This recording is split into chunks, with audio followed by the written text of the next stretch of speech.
In January 2025, something strange started happening inside one of the most important financial platforms in the world. Coinbase, the largest cryptocurrency exchange in the United States, custodian of the majority of the $122 billion in tokens held by spot Bitcoin ETFs, serving over 100 million verified users. They began noticing something unusual in the activity patterns of a small group of customer support representatives. Just data being accessed in ways that didn't quite match normal workflow. At the time, it wasn't clear what it meant. 4 months later, it became very clear. On May 11, 2025, an unknown threat actor contacted Coinbase with a simple ultimatum. Pay $20 million in Bitcoin or we release your customers' stolen personal data to the public. The attackers hadn't broken through Coinbase's technical defenses. Instead, they had bribed a small number of overseas customer support agents, contractors with access to internal tools, to quietly extract customer information: names, addresses, phone numbers, ID images, and account balances. No passwords were stolen.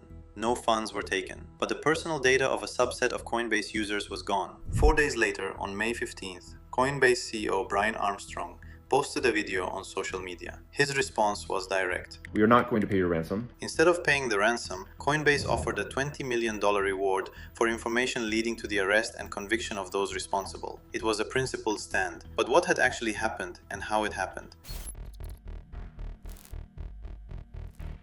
Coinbase's core security architecture did have boundaries in place. These support agents could not see passwords, private keys, or seed phrases. They could not initiate fund transfers. The system was designed so that even a fully compromised support account couldn't touch the most critical assets, the money and the credentials that protect it. But personal identity data? That was accessible. It had to be. You can't verify a customer's identity without seeing their identity. And that's exactly what the attackers stole. Not the crypto wallets, the front desk, the layer of access that was open. A small group of overseas contractors were approached by threat actors and offered payment in exchange for customer records. The contractors used their legitimate access to pull customer data and pass it along. These were people in contractor roles, often in regions with lower compensation, being presented with financial pressure from outside actors. The system they worked within didn't have the structural safeguards to protect them or to detect early enough that something was going wrong. According to Coinbase's filing, 69,461 individuals were affected, and their social security numbers, bank account details, home addresses, phone numbers, dates of birth, ID numbers, and transaction histories were exposed. After the breach, some affected customers began receiving convincing messages that appeared to come from Coinbase, referencing real transaction details and real personal information, designed to trick them into transferring funds. Some customers fell for it just because the messages contained details that only a legitimate communication from Coinbase should have known. The contracts of the involved support agents were terminated. The individuals were reported to law enforcement. Coinbase filed an 8K disclosure with the SEC, estimating the total cost of the incident at between $180 and $400 million. Coinbase pledged to reimburse every customer who had been deceived into transferring funds as a result of social engineering that followed the breach. They published a detailed blog explaining exactly how compensation would work, and then Coinbase announced 3 major structural changes.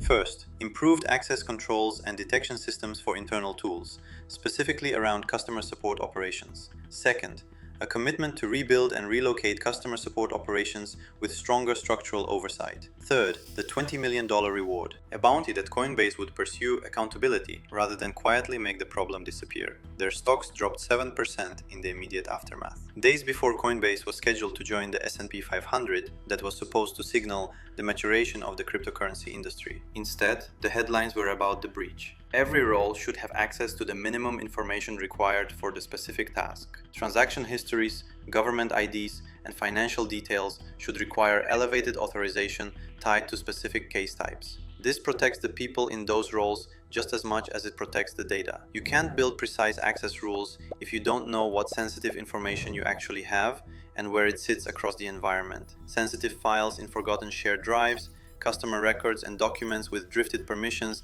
that haven't been reviewed in years. This is why data classification has to come first. When every document across your servers, cloud platforms, and endpoints is identified and labeled based on what it actually contains. This is something we've seen done well with tools like Search Inform File Auditor, which scans across an entire environment and builds that map continuously. But regardless of what tool you use, the principle is the same.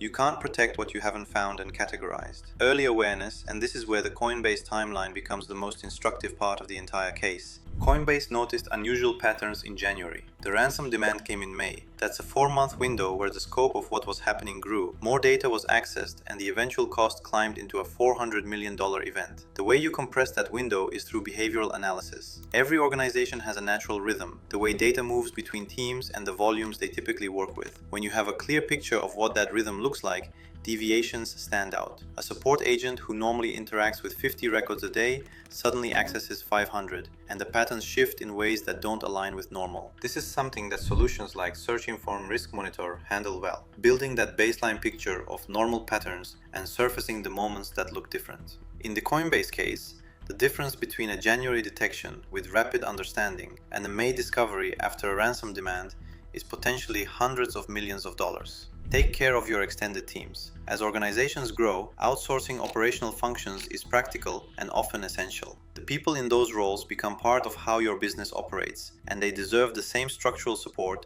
as your internal teams. The same clear access boundaries, classification-based policies, and behavioral baselines. The Coinbase case didn't happen in isolation. A Chainalysis report showed that cryptocurrency platforms experienced $2.2 billion in stolen funds throughout 2024. And in 2025, Bybit reported a $1.5 billion breach, potentially the largest in crypto history. But this pattern isn't limited to cryptocurrency. Every industry that handles sensitive data faces the same structural questions.